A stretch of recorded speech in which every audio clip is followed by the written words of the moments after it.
Who's going to win? I'll tell you what astrology and numerology has to say about it in the selection day forecast and psychic predictions or psychic forecast. There's also a third possibility that I'll mention near the end. Now, I have to tell you, I'm not favoring either candidate. I'm very impartial on this. And so this is not coming from anything political or any of my beliefs. And you guys are welcome to comment what you agree with, what you disagree with, and all that kind of stuff. And I've got everything written in my notes because I'm not going to remember all this. I'm going to start out by talking about the numerology and astrology briefly of each candidate, the numerology and astrology of the date, November 5th, election day, how that favors or which candidate that favors, and predict a winner from that, and then go on to that third possibility. So let's start out with, we'll start out with Donald Trump, born on June 14th, 1946, which makes him a number 4 life path number. Number 4 is Uranus ruled. It's the number of revolution, evolution, surprises, sudden change. It can also be very grounding, and I think I mentioned it's Uranus ruled already. He's born right on or right around the full moon, so he's born on a sun-moon opposition. He's 22 degrees Gemini. 22 is a master number. In fact, when I look at his chart, it's very clear either by happenstance or by design order or plan that he was groomed for this role that he's in right now. And again, I'm not going to go into the details. His moon is 21 degrees Sagittarius, ascendant 21 degrees Leo, so they trine. Great for charisma. Great energy for that. He has a 10th house sun, great for politics. North Node is conjunct his ascendant. Again, that's great for being noticed. That's great for politics. That's great for having a lot of charisma. Uranus is in his 12th house. Mercury's in his 8th house. Again, I'm not going to go into too much detail because I'll be here all day explaining this if I did.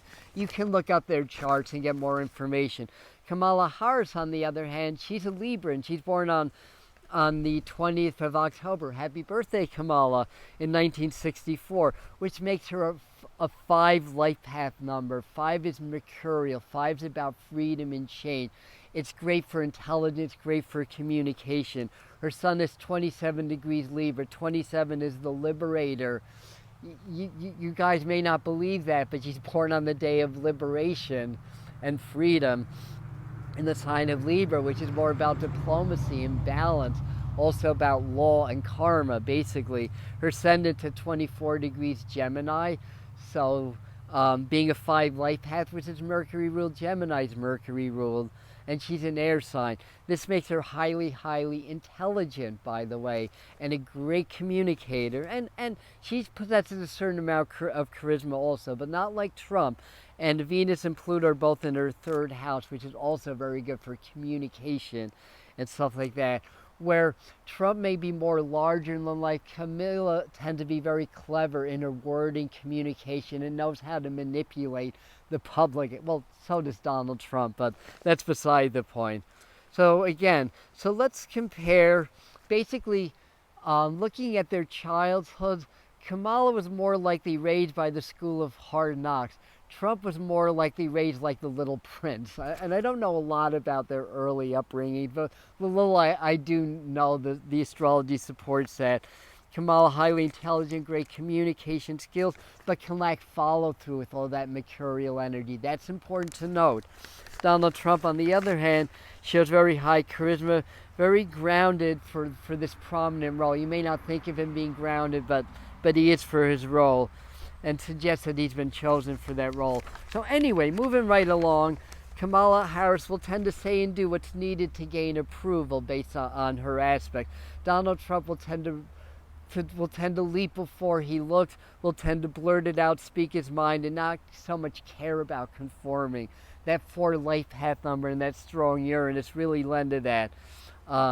But he can be very calculating and very clever also.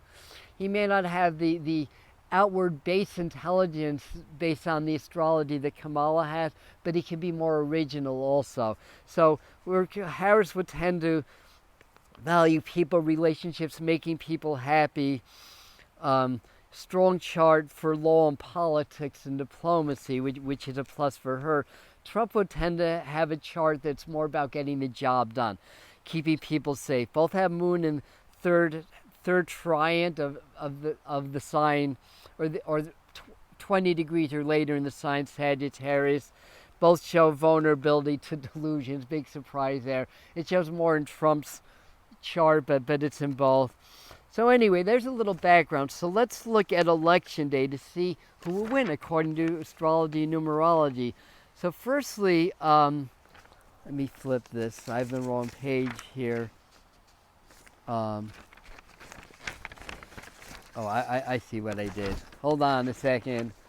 So election day, here we go. I'm still here. No cuts, no edits in this. Election day is on a 24 day, which reduces to 6. Venus ruled numerology. 24 is the number of integrity. It's also about fairness. It's about family, domestic issues. So undecided voters will tend to sway towards the candidate that will appear to handle the domestic issues of our country better, and the one that shows more integrity. So both these candidates should know that and campaign accordingly. The date favors diplomacy over war. Venus ruled favors the feminine. It's more the feminine. So Kamala Harris needs to be a little bit more feminine, a little bit less the steel lady to win over voters also, just based on the numerology.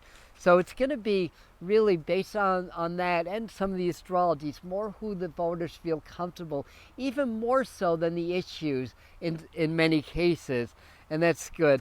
So there's an advantage to Kamala Harris based on the numerology of the day. Also, the sun is 12 degrees Scorpio to start. It favors neither candidate, but shows a slight edge to Trump actually. Aspects shows that Kamala can be very vulnerable to things like gossip, rumors, what's the right word? Leaks of corruption and stuff like that ahead of the election. It shows in Trump's chart too, but more in Kamala. Something she has to be aware of, that things about her can come out at the wrong time. So that would favor Trump also, especially in areas of corruption, things that are hidden, concealed, that kind of a thing. They both have Moon in Sagittarius, good for both candidates. The one that projects a better long-range outlook for the country, because that's what Sagittarius is about. It's the long-distance traveling. It's honesty also. It's straightforwardness. The one that can be more straightforward with a long-range plan will win over the voters that way. Moon full, and Trump has full moon on his north node. So you have to watch out. There's things that show up, and again, I don't want to go into too much detail, that he's still vulnerable for another assassination attempt and things like that. So slight edge in Trump. Without going into detail, outer planets and the houses would favor Harris also. So in the end, taking all things together, I still think this is Harris's election to lose, but you cannot rule Trump out. He plays his cards right. So the timelines, they're still very fluid. I don't think a winner's chosen, but I wanted to, before I end, go into what this third thing is. Let me see, I have more written down here. No. So Harris must show strength and stability, as well as so Trump must show strength and stability as well as his trademark of challenging the status quo to have a chance. The Pluto and Aquarius aspect, especially as a number 4 life path, shows he can emerge victorious as the underdog. Win or lose, he will have the greatest impact of the catalyzing of change in society. But there's a third possibility, so that's what I wanted to talk about. So before I go on, I just wanted to say that, love him or hate him, Trump is an agent of change. The way he's doing things is unraveling the status quo. It's bringing the corruption to the surface. Whether he's doing this more as just on the basis of notoriety or whether it's planned, that I do not know. But either way, he'll go down in history as the president or the figure that open things up to change everything, to move into more of an enlightened New Earth type of planet. Again, I'm not saying that he's spiritual. I'm not placing any of those values on it. This is just what's happening. This is what Spirit's saying. This is what's showing. So the third possibility is we can awaken as a collective and challenge the divide, challenge this two-party system. The world is in chaos. The timelines keep changing. The next 4 years are going to set the trajectory for the changes and the reforms in society. Polarity is now at an all-time high, and since this channel began in 2020, I was explaining how both the polarity in the society, how the society is going to split, and that's happening, and how there's a greater split between those that are awakening versus those that don't want the awakening, the right and the left. The divide keeps getting greater. It's like a rubber band that's stretching and stretching, but we're still connected by spirit and divine consciousness. So we're still connected. No matter how far we divide, we're still connected at the heart, and sooner or later that rubber band has to snap. Chaos will ensue. The changes will happen.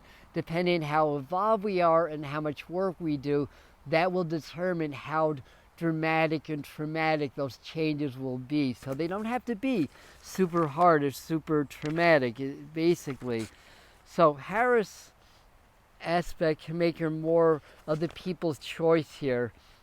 Did we say this already? But wants to keep people grounded, keep developed. So she's really more about wanting to keep the old ways moving forward, where Trump really does create chaos on many, many different levels and really wants to change and blow it all up. But no matter who wins, the systems of this world will collapse. They're just going to do it in different ways. So at the end of the day, who wins this election is not as important as many, many people think, and as the powers that be want to make us believe, because they want us to be divided, they want us to be scared, they want us to be angry, so they can continue to further that divide and continue to control us, and that's only going to be to the benefit of a minute few at the detriment of a great many. So exercise that third choice. Don't play the game.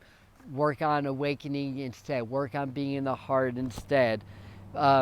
Befriend those that are on the opposite end of the political spectrum. Don't demonize them. So don't demonize each other.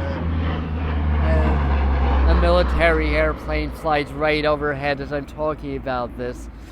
Find that common ground. Start to buck the system. You can vote and not vote for anybody. That's an option, or do a write-in vote.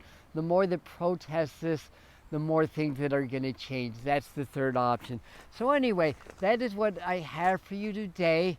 So let me leave a video over here about the psychic forecast for the rest of autumn 2024, including more insights on Election Day. I love you. Hopefully this video is helpful.